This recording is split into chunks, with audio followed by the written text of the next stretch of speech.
Le déformateur collision.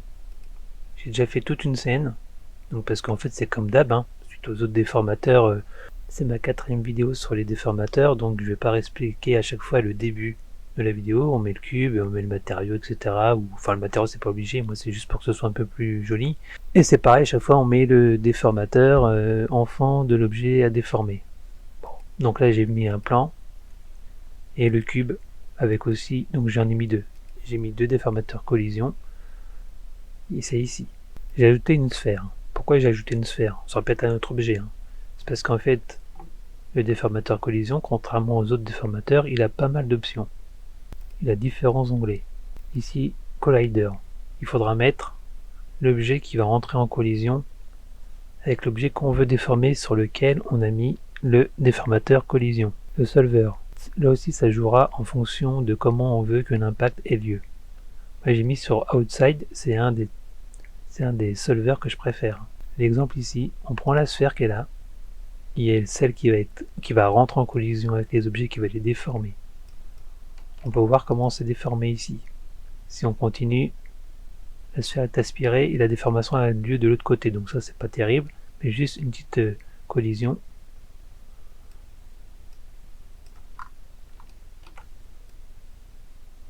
Et encore là-dessus, c'est parce qu'il manque de la subdivision. Sinon, c'est encore plus doux. Donc la collision, vous voyez par exemple si on laisse sur inside, là c'est pas terrible. Au moment où l'objet s'approche de l'objet à déformer, ça l'aspire en quelque sorte. Ça se colle, donc c'est pas ce qu'on veut. Donc ici c'est assez important de modifier. Donc après c'est pareil comme d'hab à faire des tests. Hein. Là ça va même très très loin là. Là c'est de la glu. Donc justement pour faire de la colle, pourquoi pas.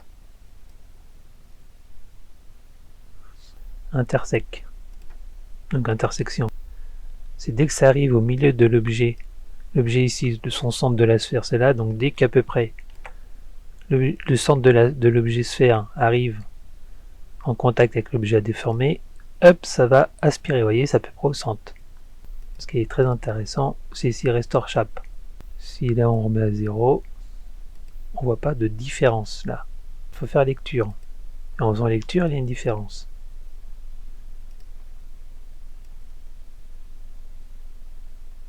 Donc là c'est bien droit, et là, vous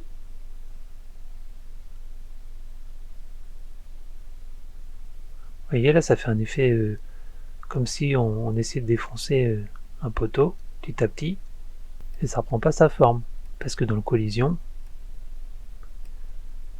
dans le Restore Shape, on n'a pas dit qu'il fallait que ça soit restauré, sinon là on voit que la forme, l'objet reprend sa forme initiale.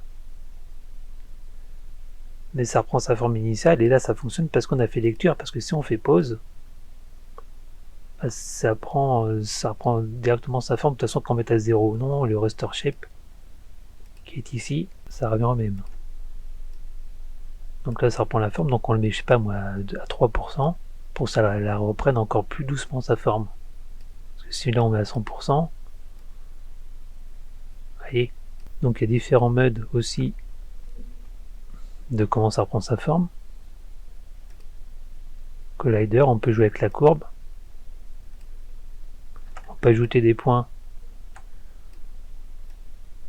en appuyant sur la touche CTRL du clavier.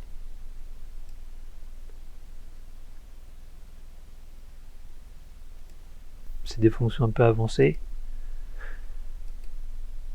Donc on va pas tout voir tout de suite. Là aussi, dans Advanced, donc là il y a les adoucisseurs.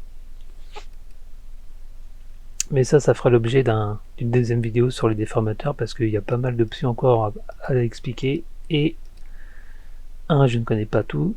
2, c'est une vidéo pour présenter rapidement chaque déformateur. Et quand même ici j'ai envie de montrer, si on joue là-dessus, et le nombre d'étapes aussi, voilà, ça l'a pris carrément. C'est pas ce que je voulais. Donc on va mettre 2 peut-être. Non, bah on laisse à 1 alors. Bon, bah on met à 2 ici, putain. Donc là, en fait, c'est plein de petits réglages à tester pour trouver l'effet vraiment souhaité ici. Comme là.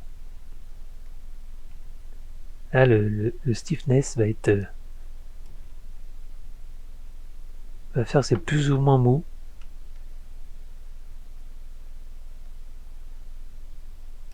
Et ce qui est intéressant à montrer, c'est ici.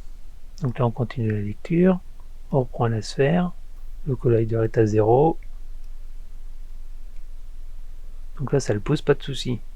Mais c'est pas ça qu'on souhaite, donc on va mettre pour voir un réel impact.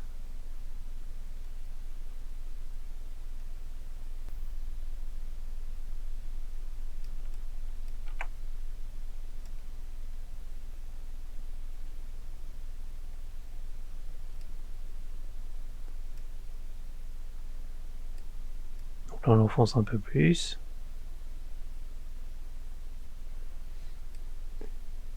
Et si on joue, on met un peu de, comment dire, de restauration de forme.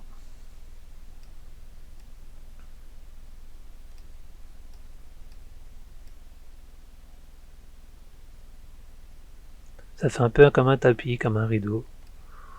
On peut ajouter un petit subdivision de surface, comme ça c'est encore plus, ça fait encore plus tissu.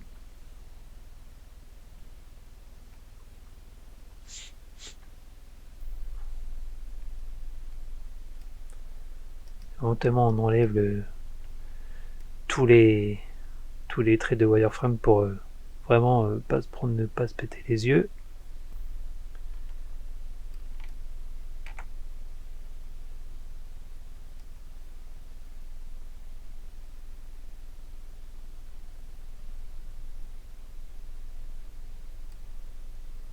Donc là, on va faire quoi comme autre réglage? Déjà, la sphère, on va la récupérer. Voilà, tac.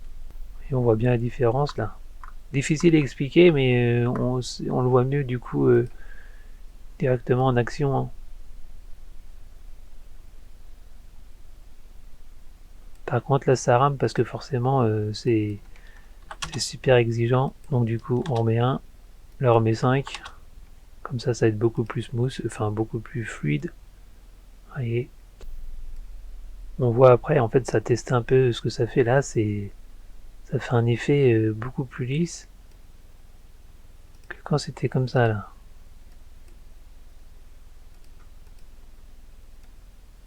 Là ici.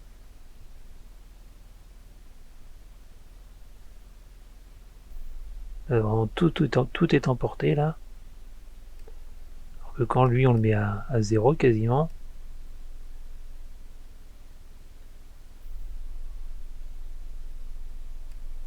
Après il y a ça aussi à jouer pour voir ce que ça donne.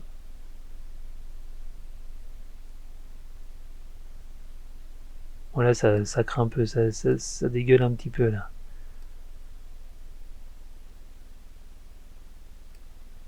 Alors, on peut même le mettre à 0 pour voir.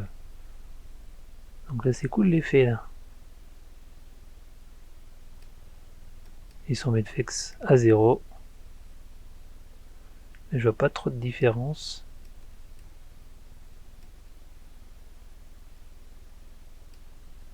C'est pareil, donc tout ça, ça joue. Et là, on retourne sur l'objet, on le remet, je sais pas, mais on le met à 1. Ça va faire encore autre chose, ça va rester plus longtemps. Alors on met plus fort au niveau de la forme.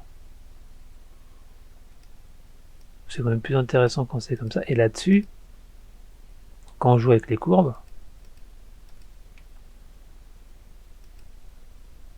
là, vous voyez, tac, voilà, c'est un peu trop fort. C'est un peu trop fort, donc encore trop fort là. Là, on rajoute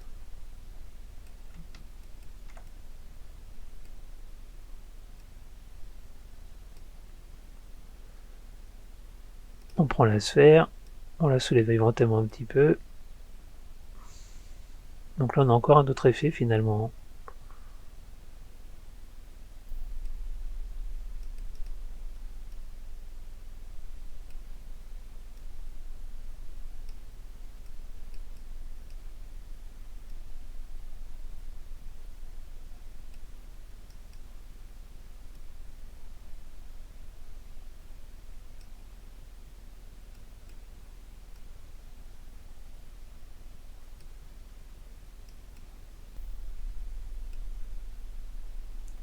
Là, ici au bout, c'est vraiment pour aller à l'extrémité. Donc vous l'aurez compris, il y a pas mal de manip à faire. Les maps, c'est quand on met un certain nombre de sélections de points de l'objet. On peut faire des maps de vertex ou des maps de collision, etc. Et on les met ici pour d'autres effets. Donc voilà pour ce tuto. Donc l'exemple concret où ça peut être utile, à part faire Mimus comme ça, donc vous voyez, faire un peu des effets de rideau, de nappe, etc. Mais aussi faire des traces de pas, par exemple, dans le sol, ou traces de roue, éventuellement. Donc je vous donne plusieurs idées, mais il y en a d'autres encore qu'on verra dans des vidéos plus concrètes sur des projets qui sont menés de A à Z. N'hésitez pas, si vous avez des questions, à les poser en commentaire, à liker la vidéo pour que ça me motive à continuer, et puis à vous abonner et à partager les vidéos. Merci, à bientôt, ciao ciao.